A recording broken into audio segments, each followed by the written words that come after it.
ओम शांति 9/8/2024 प्रातः मुरली। ओम शांति। बाप दादा मधुबन। बाबा आज कह रहे हैं, मीठे बच्चे, ये ब्रह्मा है सद्गुरु की दरबार। इस भ्रिकुटी में सद्गुरु विराजमान हैं, वही तुम बच्चों की सद्गति करते हैं। मीठे बच्चे, ये ब्रह्मा है सतगुरु की दरबार। इस भ्रिकुटी में सतगुरु विराजमान है, वही तुम बच्चों की सद्गति करते हैं।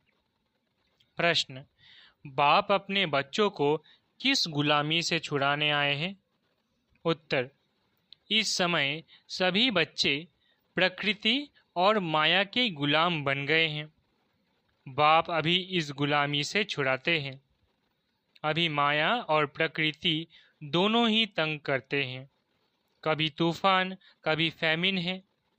फिर तुम ऐसे मालिक बन जाते हो जो सारी प्रकृति तुम्हारी गुलाम रहती है। माया का वार भी नहीं होता। ओम शांति। मीठे मीठे रूहानी बच्चे समझते हैं कि सुप्रीम बाप भी है, सुप्रीम शिक्षक भी है। वो विश्व के आदि मध्य अंत का राज समझाते हैं। फिर सुप्रीम गुरु भी है। तो ये हो गई सदगुरु की दरबार। दरबार होती है ना, गुरु की दरबार, वो है सिर्फ गुरु की, सदगुरु है नहीं। श्री श्री 108 कहलाएंगे, सदगुरु लिखा हुआ नहीं होगा। वो लोग सिर्फ गुरु ही कहते हैं। यह है सदगुरु। पहले बाप, फिर टीचर, फिर सदगुरु। सदगुरु ही सदगति देते हैं। सतयुग त्रेता में तो फिर गुरु होते नहीं, क्योंकि सब सदगति में है। एक सदगुरु मिलता है तो बाकी सब गुरुओं का नाम खल्लास हो जाता है।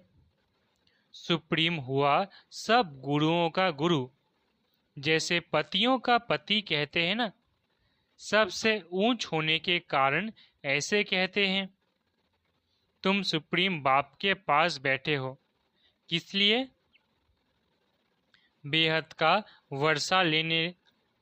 ये है बेहद का वर्षा। बाप भी है तो शिक्षक भी है, और ये वर्षा है नई दुनिया अमर लोक के लिए, वाइसलेस वर्ल्ड के लिए। वाइसलेस वर्ल्ड नई दुनिया को, विशियस वर्ल्ड पुरानी दुनिया को कहा जाता है। सतयुग को शिवालय कहा जाता है, क्योंकि शिव बाबा का स्थापन किया हुआ है। विशियस वर्ल्ड रावण की स्थापना है। अभी तुम बैठे हो सदगुरु की दरबार में। ये सिर्फ तुम बच्चे ही जानते हो। बाप ही शांति का सागर है। वो बाप जब आए तब तो शांति का वर्षा दे, रास्ता बताए। बाकी जंगल में शांति कहाँ से मिलेगी? इसलिए हार का मिसाल देते हैं। शांति तो आत्मा के गले का हार है। फिर जब रावण राज्य होता है तब अशांति होती है। उनको तो कहा जाता है सुख धाम, शांति धाम। वहाँ दुख की कोई बात नहीं। महिमा सदैव सदगुरु की करते हैं। गुरु की महिमा कभी सुनी नहीं होगी। ज्ञान का सागर वो एक ही बाप है। ऐसे कभी गुरु की महिमा सुनी है? नहीं। वो गुरु लोग जगत के पतित पावन हो नहीं सकते। वो तो एक ही निराकार बेहद के बड़े बाबा को कहा जाता है। तुम अभी संगम युग पर खड़े हो। एक तरफ है पतित पुरानी दुनिया, दूसरे तरफ है पावन नई दुनिया। पतित दुनिया में गुरु तो ढेर है। आगे तुमको इस संगम युग का पता नहीं था, अब बाप ने समझाया है। ये है पुरुषोत्तम संगम युग। इसके बाद फिर सतयुग आना है। चक्र फिरता रहता है। ये बुद्धि में याद रहना चाहिए। हम सब भाई भाई हैं। तो बेहद के बाप से वर्षा जरूर मिलता है। ये कोई को पता नहीं। कितने बड़े बड़े पोजीशन वाले मनुष्य हैं, परंतु जानते कुछ नहीं। बाप कहते हैं, मैं तो तुम सब की सद्गति करता हूँ। अभी तुम सेंसिबल बने हो, पहले तो कुछ भी पता नहीं था। इन देवताओं के आगे जाकर तुम कहते थे हम सेंसलेस है, हमारे में कोई गुण नहीं है। आप तरस करो। अब ये देवताओं के चित्र तरस करेंगे क्या? ये जानते ही नहीं। रहम दिल कौन है? कहते भी है, ओ गॉडफादर रहम करो। कोई भी दुख की बात आती है तो बाप को जरूर याद करते हैं। अभी तुम ऐसे नहीं कहेंगे। बाप तो विचित्र है। वो सामने बैठे हैं तब तो नमस्ते करते हैं। तुम सब हो चित्रधारी, मैं हूँ विचित्र। मैं कभी चित्र धारण नहीं करता। मेरे चित्र का कोई नाम बताओ। बस शिव बाबा ही कहेंगे। मैंने यह लोन लिया है, सो भी पुराने ते पुरानी जुत्ती, उसमें ही मैं आकर प्रवेश करता हूँ। इस शरीर की महिमा कहाँ करते हैं? ये तो पुराना शरीर है। एडॉप्ट किया है तो महिमा करते हैं क्या?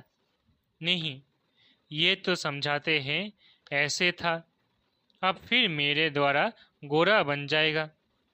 अब बाप कहते हैं, मैं जो सुनाता हूँ उस पर जज करो।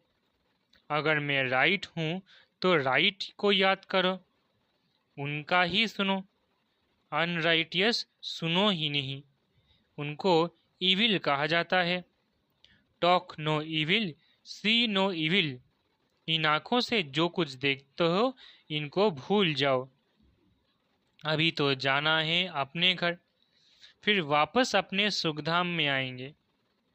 बाकी तो ये सब जैसे कि मरे पड़े हैं, टेम्पररी है। न ये पुराने शरीर होंगे, न ये दुनिया होगी। हम पुरुषार्थ कर रहे हैं नई दुनिया के लिए। फिर वर्ल्ड की हिस्ट्री ज्योग्राफी रिपीट होती है। तुम अपना राज्य भाग्य ले रहे हो। जानते हो, कल्प कल्प बाबा आते हैं राज्य भाग्य देने। तुम भी कहते हो, बाबा कल्प पहले भी मिले थे, वर्षा लिया था, नर से नारायण बने थे। बाकी सब एक जैसा मर्तबा तो पा नहीं सकते, नंबरवार तो होते हैं। ये है स्पिरिचुअल यूनिवर्सिटी। स्पिरिचुअल फादर पढ़ाने वाला है, बच्चे भी पढ़ाते हैं। कोई प्रिंसिपल का बच्चा होता है तो वो भी सर्विस में लग जाता है। स्त्री भी पढ़ाने लग जाती है। बच्ची भी अच्छी रीति पढ़े तो पढ़ा सकती है, परंतु वो दूसरे घर में चली जाती है। यहाँ तो कायदा नहीं है बच्चियों को नौकरी करने का। नई दुनिया में पद पाने का सारा मदार है इस पढ़ाई पर। इन बातों को दुनिया नहीं जानती। लिखा हुआ है, भगवानुवाच, हे बच्चों, मैं तुमको राजाओं का राजा बनाता हूँ। कोई मॉडल थोड़ी ही बनाता हूँ, जैसे देवियों के चित्र बनाते हैं। तुम तो पढ़कर वो पद पाते हो, वो तो मिट्टी के चित्र बनाते हैं पूजा के लिए। यहाँ तो आत्मा पढ़ती है। फिर तुम संस्कार ले जाएंगे, जाकर नई दुनिया में शरीर लेंगे। दुनिया खत्म नहीं होती है, सिर्फ एज बदलती है। Golden age, silver age, copper age, iron age, 16 कला से 14 कला। दुनिया तो वही चलती रहती है, नई से पुरानी होती है। बाप तुमको राजाओं का राजा बनाते हैं इस पढ़ाई से। और कोई की ताकत नहीं जो ऐसा पढ़ा सके। कितना अच्छी रीति समझाते हैं। फिर पढ़ते पढ़ते माया अपना बना लेती है। फिर भी जितना जितना जो पढ़ा है उस अनुसार वो स्वर्ग में जरूर आएंगे, कमाई जाएगी नहीं। अविनाशी ज्ञान का विनाश नहीं हो सकता। आगे चल आएंगे, जाएंगे कहाँ? एक ही हट्टी है ना, आते रहेंगे। शमशान में जब मनुष्य जाते हैं तो फिर बड़ा वैराग्य आता है। बस ये शरीर ऐसे छोड़ने का है। फिर हम पाप क्यों करें? पाप करते करते हम ऐसे मर जाएंगे, ऐसे कहलाते हैं। उसको कहा जाता है शमशानी वैराग्य। समझते भी है जाकर दूसरा शरीर लेंगे, परंतु ज्ञान तो नहीं है ना। यहाँ तो तुम बच्चों को समझाया जाता है। इस समय तुम खास मरने के लिए तैयारी कर रहे हो, क्योंकि यहाँ तो तुम टेम्पररी हो। पुराना शरीर छोड़ फिर नई दुनिया में जाएंगे। बाप कहते हैं, बच्चे जितना तुम मुझे याद करेंगे उतना पाप करते जाएंगे। सहज ते सहज भी है तो डिफिकल्ट भी है। बच्चे जब पुरुषार्थ करने लग पड़ते हैं तब समझते हैं माया की बड़ी युद्ध है। बाप कहते हैं सहज है, परंतु माया दीवा ही बुझा देती है। गुलबक वाली की कहानी भी है ना, माया बिल्ली दीवा बुझा देती है। यहाँ सब माया के गुलाम हैं, फिर तुम माया को गुलाम बनाते हो। सारी प्रकृति तुम्हारी अदब में रहती है। कोई तूफान नहीं है, फैमिन नहीं। प्रकृति को गुलाम बनाना है, वहाँ कभी भी माया का वार नहीं होगा। अभी तो कितना तंग करती है। गायन है ना, मैं गुलाम तेरा। वो फिर कहते तू गुलाम मेरा। बाप कहते हैं अब मैं तुमको गुलामपने से छुड़ाने आया हूँ। तुम मालिक बन जाएंगे, वो गुलाब बन जाएंगे। जरा भी चूंचा होगी नहीं। ये भी ड्रामा में नूंद है। तुम कहते हो बाबा माया बड़ा तंग करती है, सो क्यों नहीं करेगी। इसको कहा ही जाता है युद्ध का मैदान। माया को गुलाम बनाने लिए तुम कोशिश करते हो तो माया भी पछाड़ती है। कितना तंग करती है, कितने को हराती है। कईयों को एकदम खा जाती है, हप कर लेती है। भल स्वर्ग का मालिक बनते हैं, परंतु माया तो खाती रहती है। उनके जैसे पेट में पड़े हैं, सिर्फ पूंछड़ी निकली है, बाकी सारा अंदर है। जिसको डूबन दलदल भी कहते हैं। कितने बच्चे डूबन में पड़े हुए हैं, जरा भी याद नहीं कर सकते हैं। जैसे कछुए का भ्रमरी का मिसाल है, ऐसे तुम भी कीड़ों को भूं भूं कर क्या से क्या बना सकते हो। एकदम स्वर्ग का परिजादा। सन्यासी भल भ्रमरी का मिसाल देते हैं, परंतु वो कोई भूं भूं कर बदलते थोड़ी ही है। बदली होती है संगम पर। अभी ये है संगम युग। तुम शूद्र से ब्राह्मण बने हो तो जो विकारी मनुष्य है उन्हों को तुम ले आते हो। कीड़े में भी कोई भ्रमरी बन जाते, कोई सड़ जाते, तो कोई फिर अधूरे रह जाते। बाबा ने यह बहुत देखे हैं। यहाँ भी कोई अच्छी रीति पढ़ते हैं, ज्ञान के पंख जम जाते हैं। कोई को आधा में ही माया पकड़ लेती है तो कच्चे रह जाते हैं। तो ये मिसाल भी अभी के हैं। वंडर है ना, भ्रमरी कीड़े को ले आकर आप समान बनाती है। यह एक ही है जो आप समान बनाते हैं। दूसरा सर्प का मिसाल देते हैं। सतयुग में बस एक खाल छोड़ दूसरी ले लेते हैं। झट साक्षात्कार होता है, आप शरीर छोड़ने वाले हैं। आत्मा निकल दूसरी गर्भ महल में बैठती है। ये भी एक मिसाल है। गर्भ महल में बैठा था। उनको बाहर निकलने दिल नहीं होती थी, फिर भी बाहर तो आना ही है जरूर। अभी तुम बच्चे ही संगम युग पर हो, ज्ञान से ऐसे पुरुषोत्तम बनते हो।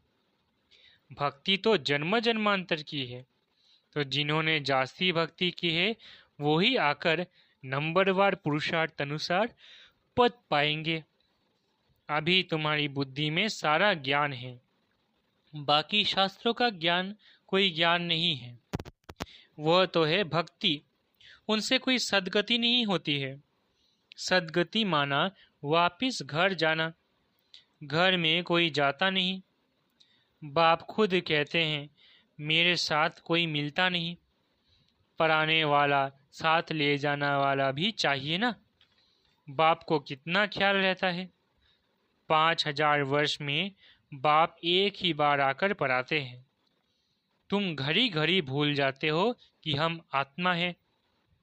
यह एकदम पक्का कर लो, हम आत्मा को बाप पढ़ाने आए हैं। इसको कहा जाता है स्पिरिचुअल नॉलेज। सुप्रीम रूह हम रूहों को नॉलेज देते हैं। संस्कार भी आत्मा में रहती है। शरीर तो खत्म हो जाता है, आत्मा अविनाशी है। तो ये ब्रह्मा की भ्रिकुटी है, सदगुरु का दरबार। ये इस आत्मा का भी दरबार है। फिर सदगुरु ने भी आकर इनमें प्रवेश किया है। इसको रथ भी कहते हैं, दरबार भी कहते हैं। तुम बच्चे स्वर्ग के गेट खोल रहे हो श्रीमत पर। जितना अच्छी रीति पढ़ेंगे उतना सत्युग में ऊंच पद पाएंगे, तो पढ़ना चाहिए। टीचर के बच्चे तो बहुत होशियार होते हैं, परंतु कहते हैं ना, घर की गंगा का रिगार्ड नहीं। बाबा का देखा हुआ है, सारे शहर का किचरा गंगा में पड़ता है, फिर उनको पतित पावनी कहेंगे। मनुष्यों की बुद्धि देखो कैसे हो गई है। देवियों को सजाकर पूजा आदि कर फिर डुबो देते हैं। कई तो उस पर पांव रखकर भी डुबोते हैं। बंगाल में पहले रिवाज था, किसी का प्राण निकलने पर होता था तो उनको झट गंगा पर ले जाते थे। वहाँ पानी में डाल हरी बोल कर मुख में पानी डालते रहते थे, ऐसे प्राण निकाल देते थे। वंडर है ना। अभी तुम बच्चों की बुद्धि में चढ़ाई उतराई का पूरा ज्ञान है, नंबरवार पुरुषार्थ अनुसार। अच्छा, मीठे मीठे सिकिलधे बच्चों प्रति माता पिता बाप दादा का याद प्यार और गुड मॉर्निंग। रूहानी बाप की रूहानी बच्चों को नमस्ते। हम रूहानी बच्चों की रूहानी माता पिता बाप दादा को याद प्यार, गुड मॉर्निंग और नमस्ते नमस्ते नमस्ते। शुक्रिया बाबा। धारणा के लिए मुख्य सार। पहला, बाप जो सुनाते हैं वही सुनना है और जज करना है कि राइट क्या है। राइट को ही याद करना है, अनराइटियस बात को न सुनना है, न बोलना है और न देखना है। दूसरा, पढ़ाई अच्छी रीति पढ़कर अपने को राजाओं का राजा बनाना है। इस पुराने शरीर और पुरानी दुनिया में अपने को टेम्पररी समझना है। वरदान, एकाग्रता की शक्ति से पर्वत स्थिति को परिवर्तन करने वाले अधिकारी आत्मा भव। एकाग्रता की शक्ति से पर्वत स्थिति को परिवर्तन करने वाले अधिकारी आत्मा भव। ब्राह्मण अर्थात अधिकारी आत्मा कभी किसी के परवश नहीं हो सकती, अपने कमजोर स्वभाव संस्कार के वश भी नहीं, क्योंकि स्वभाव अर्थात स्व प्रति और सर्व के प्रति आत्मिक भाव है, तो कमजोर स्वभाव के वश नहीं हो सकते।